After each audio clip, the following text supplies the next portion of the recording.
Girlfriend আছে কার কার দেখি হাত তোলো। মাশাআল্লাহ, সাহস আছে ওদের, বুকের পাটা আছে। হাত নামা বেটা। এই গার্লফ্রেন্ড বয়ফ্রেন্ডের সাথে আমাদের কোনো সম্পর্ক, আমরা বিয়ে করব। কি করব? বিয়ে করব। চেয়ারম্যান সাহেব বিয়ে করাই দিন এগুলোরে, আপনার দায়িত্বে দিয়ে গেলাম। এই গার্লফ্রেন্ড বয়ফ্রেন্ড এগুলো ইসলামের কালচার নয়। বিয়ের চেয়ে ভালো কাজ পৃথিবীতে হতে পারে।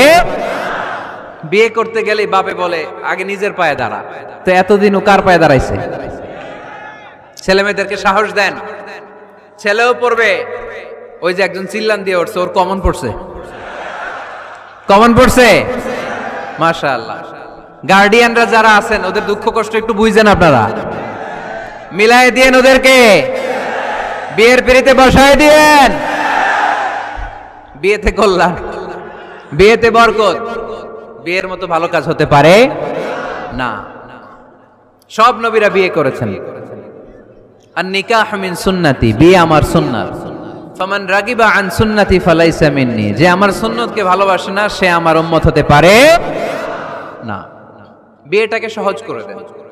যেই সমাজে বিয়ে সহজ ওই সমাজে জিনা কঠিন, তাই না? যেই সমাজে জিনা সহজ ওই সমাজে বিয়ে কঠিন। আমাদের সমাজে জিনা করা সহজ, বিয়ে করতে লাগে 10 লাখ, জিনা করতে লাগে 1000, ঠিক কি না? 10 লাখ টাকা ছাড়া বিয়ে করা যায় না। এটা লাগবে ওইটা লাগবে, এই দাও ওই দাও, মোহর দাও, বিশাল অঙ্কের মোহর। 10 লক্ষ টাকা ধার্য না করলে মেয়ে দিবে না, এরকম আছে না নাই? না, এগুলো আসলে ইসলামিক কালচার না। ছেলের বাবা মেয়ের বাবা উভয়কে আমি বলি বিয়েটা সহজ করে দেন, সহজ করে দেন। ছেলে পড়াশোনা করুক, সমস্যা নাই, মেয়েও পড়ুক, কিন্তু তারা পবিত্রভাবে তাদের সম্পর্ককে মেনটেন করুক, ঠিক কিনা?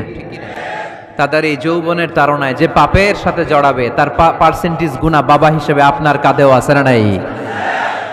এজন্য বাবারা সাবধান, মায়েরা সাবধান, বিয়েটাকে সহজ করেন। এই এলাকার যুব সংঘ যারা আছো, তোমরা একটা ক্যাম্পেইন করবা এই মাহফিলের পরে, টাইমলি ম্যারেজ ক্যাম্পেইন।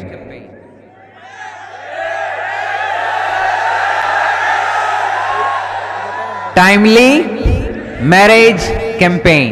সময় মতো বিয়ে দিতে হবে, দেরি করা যাবে। বাপ মা বুঝে না, একজনকে হুজুর আব্বাই বুঝে না। গার্ডিয়ান যারা আছেন একটু সদয় হন। ওরা যে পাপের সাথে, পাপের রাস্তা যে ওরা চিনে যাচ্ছে, পাপের পথে যে জড়িয়ে যাচ্ছে, আল্লাহর সুপ্রিম কোর্টের কাঠগড়ায় আসামি করে আল্লাহ সেদিন আপনারে দাঁড় করাবে। আল্লাযীনা হুম লিফুরুজিহিম হাফিজুন, they guard their privates. মুকদ্দমাতুল হারামে হারাম। এট এ গ্ল্যান্স একটা নারীর দিকে চোখ পড়ে যাওয়া এটা হারাম না, কিন্তু এই চোখ পড়ার কারণে এটা জেনার দিকে নিয়ে যাবে, এজন্য এটাকেও হারাম করেছে কে? মুকদ্দমাতুল হারামে হারাম। এই নজরটা বড় খারাপ। আর নাযার সাহামুন মাসমুমুন মিন সিহামি ইবলিস। এই নজর হচ্ছে শয়তানের বিষ মাখানো তীরের মধ্য থেকে একটা ভয়ঙ্কর তীর। এই তীর দিয়ে শয়তান যুবক আর যুবতীদেরকে কাবু করে ফেলে। আমরা শয়তানের হাতে ধরা দিতে চাই না, আমরা বিয়ের মতো পবিত্র বন্ধনে আবদ্ধ হতে চাই, ঠিক কি না?